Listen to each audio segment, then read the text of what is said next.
Chole. Today we're making my favorite, biscuits and gravy. Yay! All right, first you're going to need 4 cups of flour. That's what we got. 1/4 cup of baking powder. Dump it in. Like this. Baking powder, 1/4 cup. Make sure to tap it, guys. All right, next. 4 teaspoons of sugar. Add that to the ingredients. Okay, what is this? 1 teaspoon of salt. 1 teaspoon of salt. And 1 teaspoon of cream of tartar. Very important ingredient in making Play-Doh, which we will show you later. Okay, and then you mix that all together. So watch, guys, see? You just gotta mix. Okay, and then you'll add 1 cup of butter. Okay, guys. Room temperature or colder. But we did it hot, guys. Okay, and then you'll use your, take the spoon out. Then you use your cutter here to cut in the butter. If you guys don't have it, And you just pretty much just push down on the butter until all these little pieces are about the size of peas. but if you guys don't have it, just It's pretty simple. It only takes a few minutes to make your own biscuits. my But if grandma's you want to helping buy me. store-bought biscuits, feel free. My grandma's helping me, guys. Okay. These are the best biscuits for biscuits and gravy because they don't get soggy when you put the gravy on there. Should I mix? Okay, now you're going to mix in 1 1/3 cup of milk and stir that up. Can you see, Chloe? Yeah. You guys? Okay. Then it's going to turn into this lumpy glue, and you just mix until all the flour is moistened. Use the back of the spoon to push down. Okay, that's just about right. Whoops, almost spilled some. It kind of Okay, now this is the part where it gets messy. You gotta put it on your scooper. Scoop it Scoop. into your ice cream scooper. If you guys don't have it, These are going to be really big biscuits. if you guys don't have it, just use your hand. Yeah, it's about a 1/4 cup. But you could do these a lot smaller too. Like us, guys. But my grandma doesn't. Show them what it looks like right here. Right here. Looks like ice cream.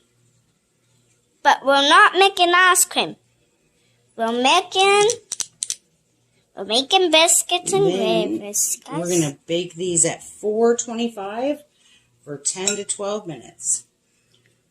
And we'll show you how they look when they come out. Okay, guys? So when we're ready for the biscuits, we're going to make the gravy. Brown up 1 pound of sausage. And I diced up 5 potatoes to feed a family of 5. And you just rinse them with cold water. Drain them off mostly. Don't try to get all the water out because that will help them cook. Put them on high heat.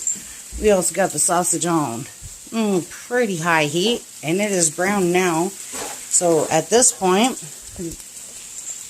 we're going to, let's give it one more stir. Oh yeah, that is good and browned. We're going to switch spatulas. Add in the flour.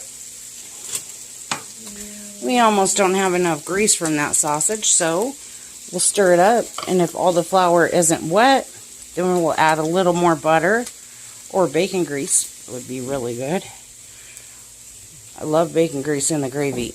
Guys, you better come on, stir it up. Gloves, too, because I'm doing Come on, stir it up. I am. And then you just want to keep that on high heat and just keep stirring. And stirring. And stirring. Yep. And you want to keep this on high heat and sprinkle with some salt and pepper. You gotta stir slow, girl.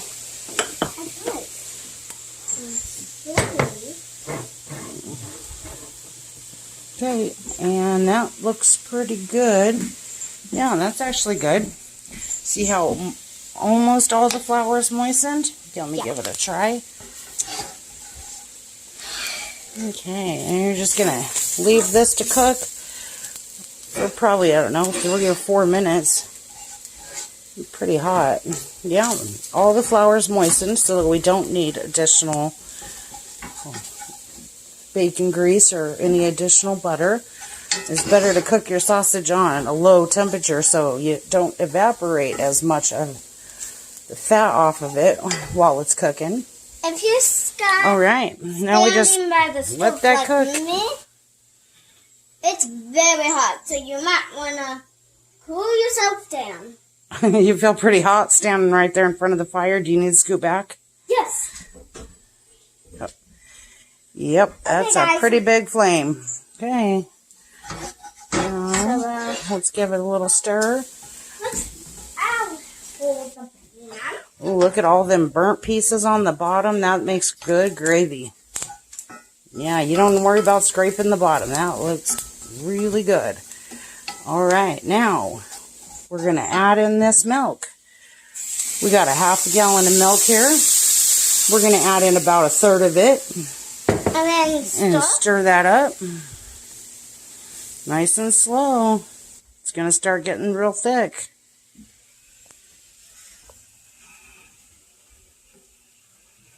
So if Make sure you get it off the bottom. A home like us, just, you know what? Do what I'm doing. We got it all the way from the bottom. Just gonna mix it in real good.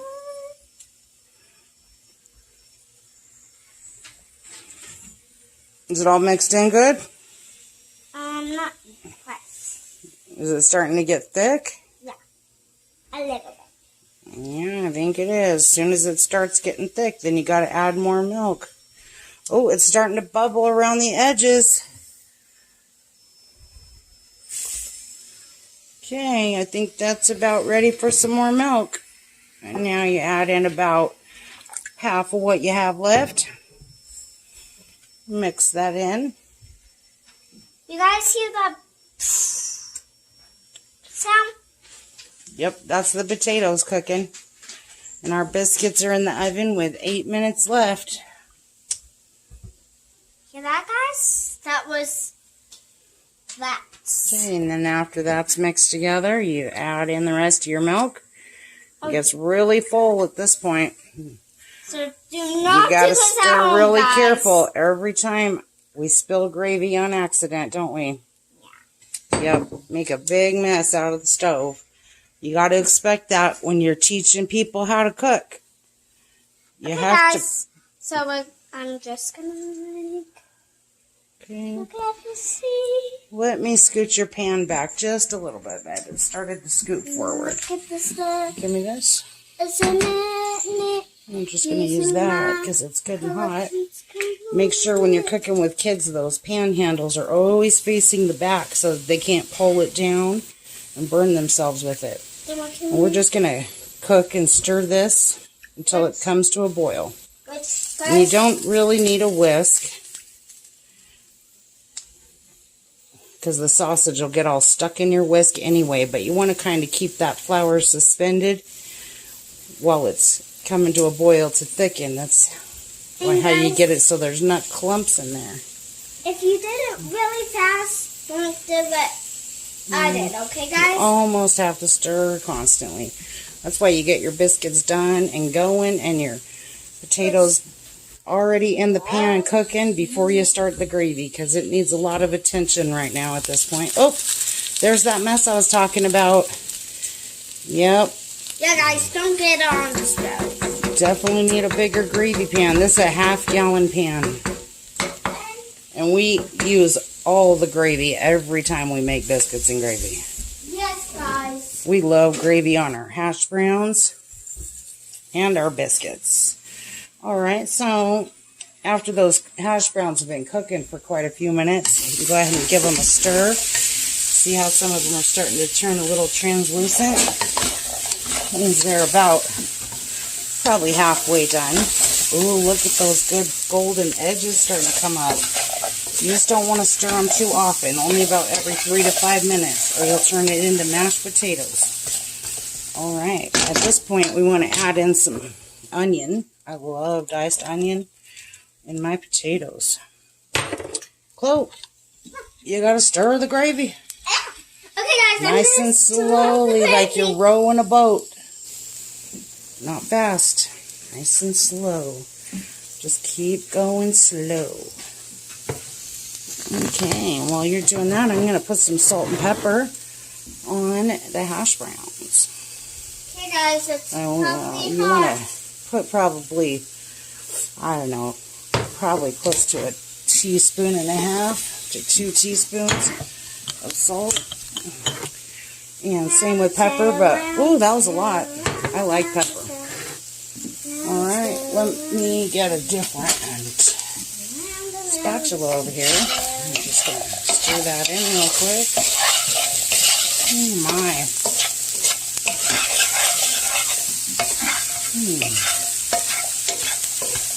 Alright, Clove. Now that we're at this point, let Grandma stir for a minute while you add the seasonings. We're going to add 1 tablespoon of salt. 1 tablespoon of salt. Yep, just dump it in there. And 1 tablespoon of pepper. You could do 1/2 teaspoon if you don't like pepper gravy, but I like pepper gravy. And 1 tablespoon of basil. That's the secret ingredient right there. Don't tell anybody about this secret ingredient. Yeah, basil makes gravy really good, doesn't it? Yes. So all if right. you guys are watching this, we'll see you back here in about 4 minutes when those biscuits are done. Okay, guys. Guys, these are... Okay, so now that our biscuits are done, I just wanted to show you what they all look like. They look a little bit... wonky donkey. Yes, wonky donkey is exactly the word. But then you can pull these apart, and they're so flaky and crumbly. They're just perfect for biscuits and gravy. And they don't get soggy when you douse them in gravy. Now, once your gravy comes to a boil, turn that off right away. You want that to get cooled down so it'll thicken. And your potatoes, you only need to stir them like 4 or 5 times through that whole process. You can almost, I don't know if you can hear that crunch to them. Oh, they look so yummy. Little burnt spots on the outside edge. That's what you want. And then you're going to serve it up just like this. And let's put that back over there. This is really, really hot, so do not serve this to your children until it's cooled down. Look at that. Yes. Super steam. And you want to pour it all around that biscuit. Look at that. And some extra for the gravy, or for the hash browns. Yep, and you can never have too much gravy, so maybe a little bit more gravy on this side. There you go, and it's ready to serve after that cools down. Okay, the hardest part about this is waiting for that gravy to come to a boil. So if you let it sit without stirring it, it sticks to the bottom. And if it does stick to your spatula like that there as you're stirring, don't wipe that off in your gravy. Just leave it right there, and it's not going to hurt anything, but it sure won't taste good if you get it back in your gravy. All right. See you next time.